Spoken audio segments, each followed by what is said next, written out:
Welcome to my channel. My name is Otobo Samuel. This is guidance and counseling.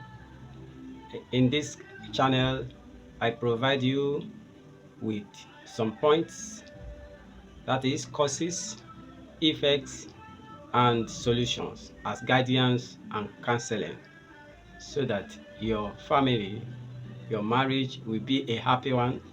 That is my assignment. All right, today topic is how to handle in-laws. In-laws relationship can be very wonderful, and at the same time it can be stressful as well. Either way, your in-law is part of your lives. Now all in-laws, as you know, cannot be the same. Whichever way, you need to walk your way with your spouse parents to attain a successful relationships. Some in-laws are bad while others are good. So in any situation, you need to apply wisdoms so that your marriage will be a wonderful one, a fulfilled one. All right.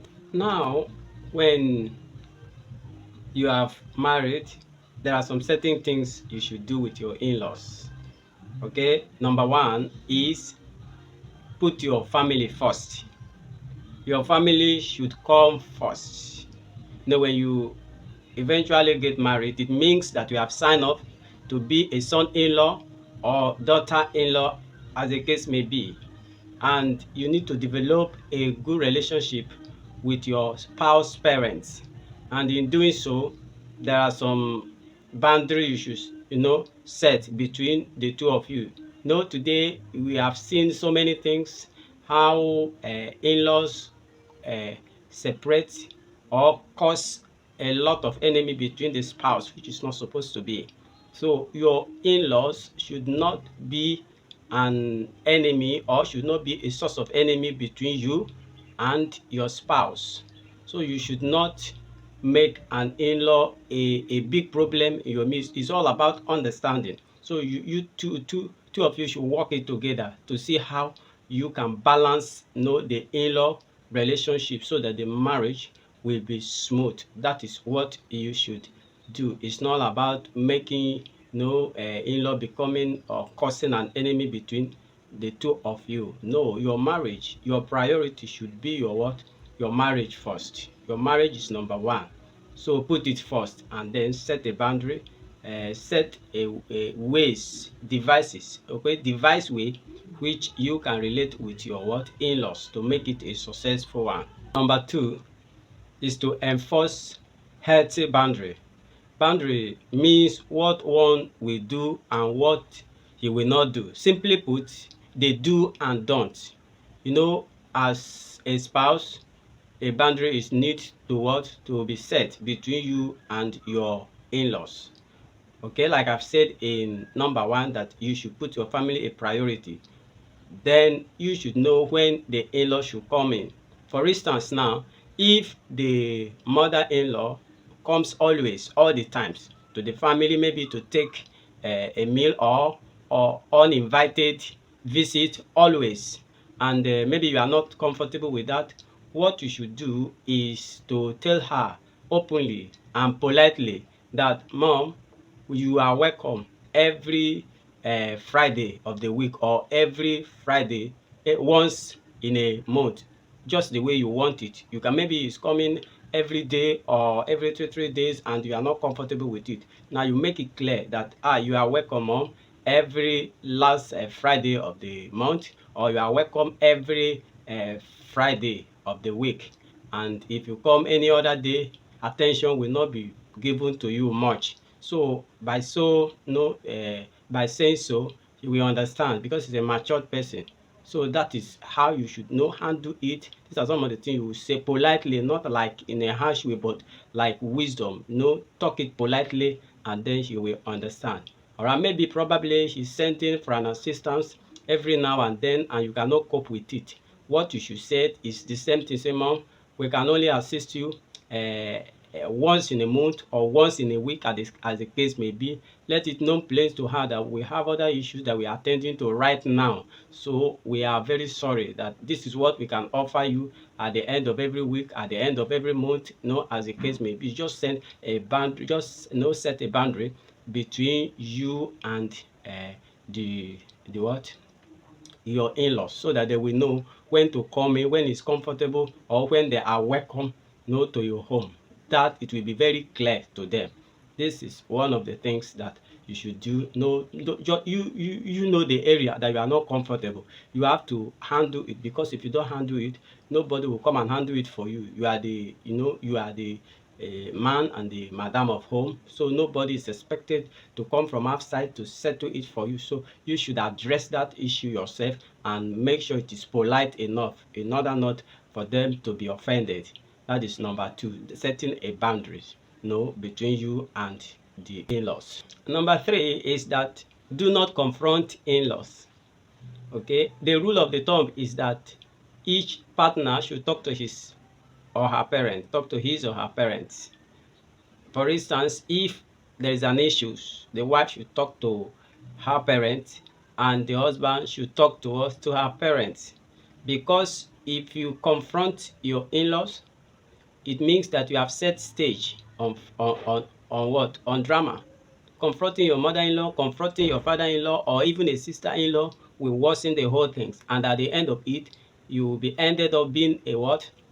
A bad man or a bad madam, and that you will not and that will be very severe for you. And in order not to put your rubbish on it, or like downgrade your integrity, it is better that each of you handle his or her parent. I think that is a wisdom that you need to apply there in order for the relationship to go smoothly.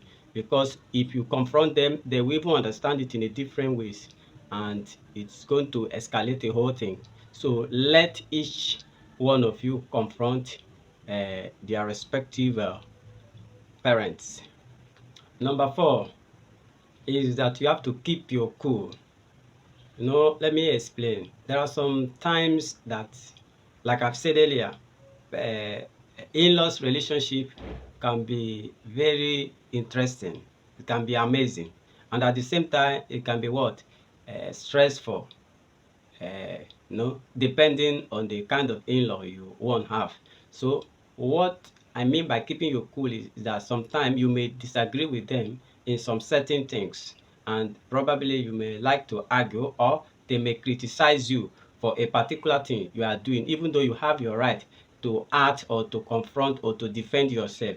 So it is better you learn self-control, how to control yourself in such a situations. If it is so hot and you cannot really you find it difficult, I think I will advise you go out, you just few minutes to refresh your mind, so that you don't come in. Because when you come in such a situation, it will be very, very bad, because what you will say that time is not going to be palatable for their hearing. So you keep your cool, try to exercise self-control. That's what I mean by keep your cool, so that you don't end up offending them. So that is one thing you should do to keep the relationship cordial. Number five is try to be flexible. Most of the time you should allow some little or small infraction to go. It is not every issue that you reacted to. That is a woman-like character. So there are some issues that you should just overlook as if nothing happened.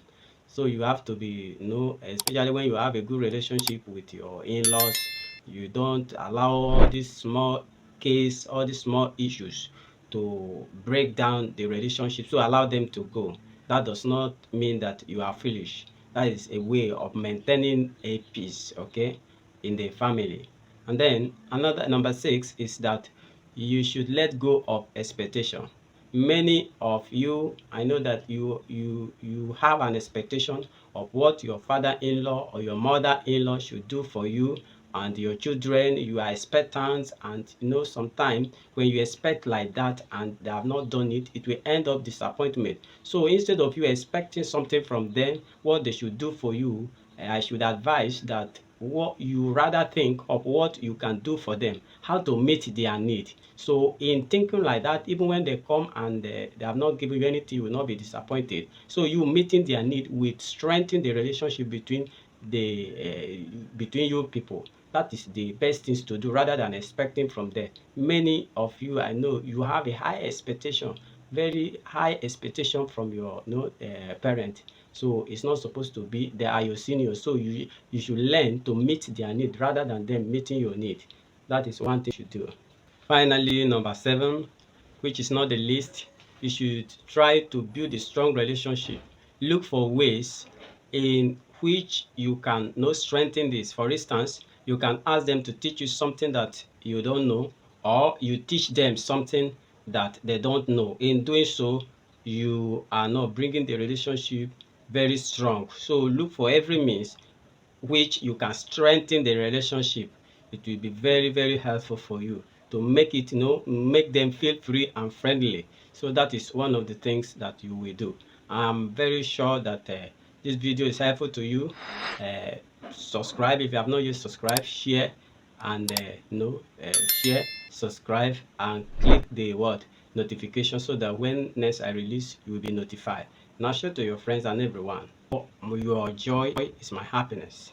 Okay, your happiness is my joy. I am here to make fix some issues in your family to make it a wonderful one. So if you want one-on-one mentorship, you can contact me. Go to description list. You will see my number, my WhatsApp number, and email that you can contact me wherever you are, whether as an individual, as a family, as a church, as an organization. No, I am available, and I want to assure you that that issue will be fixed. Thank you very much. See you in my next video. I have a lot of other videos. Please go and watch it. This is guidance and counseling. There are a lot of things that can help you. All my videos are loaded. Thank you very much. You are blessed.